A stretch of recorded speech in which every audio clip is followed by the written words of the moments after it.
Bien-aimé de Café Évangile, une femme entendit aussitôt parler de lui. Elle avait une petite fille possédée par un esprit impur. Elle vint se jeter à ses pieds. Cette femme était païenne, syrophénicienne de naissance, et elle lui demandait d'expulser le démon hors de sa fille. Puis, chers amis, nous célébrons en ce jour la mémoire de Sainte Joséphine Bakhita, vierge. L'amour d'un parent est puissant, chers amis. Et la femme de cette histoire aime manifestement sa fille. C'est cet amour qui pousse cette mère à chercher Jésus dans l'espoir qu'il libère sa fille du démon qui la possède. Il est intéressant de noter que cette femme n'était pas de confession juive. C'était une païenne, une étrangère, mais sa foi était très réelle et très profonde. Lorsque le Seigneur a rencontré cette femme pour la première fois, elle l'a supplié de libérer sa fille du démon. La réponse de Jésus est d'abord surprenante. Le Seigneur lui dit, laisse d'abord manger les enfants, car il n'est pas bien de prendre la nourriture des enfants et de la jeter aux chiens. En d'autres termes, Jésus disait que sa mission s'adressait d'abord au peuple d'Israël,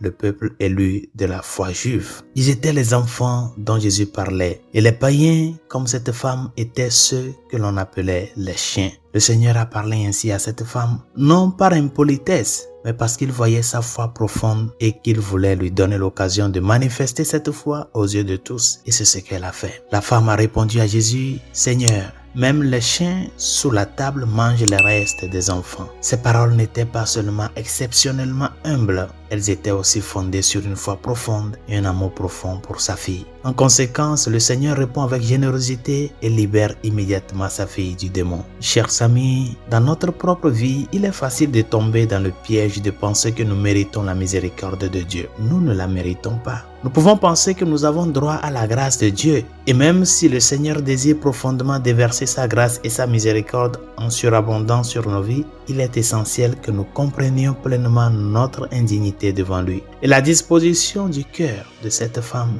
nous donne un exemple parfait de la manière dont nous devons nous approcher de notre Seigneur. Et quelle est cette manière-là? L'humilité et la confiance. Comme résolution de ce jour, examine ta vie sur ces deux vertus-là. L'humilité et la confiance. Quand tu t'approches de Dieu, t'approches-tu avec humilité, sachant que ce que tu lui demandes est une faveur et non un droit? Et crois-tu qu'il est capable de le faire? Et même dans tes relations avec les autres, ce que tu demandes à autrui, est-ce que tu es conscient que c'est une faveur? Et par conséquent, demander avec humilité. Elle est la mère des vertus. Demande à la Vierge Marie de t'aider à grandir avec une humilité unie avec la foi. Bonne journée, Dieu vous bénisse.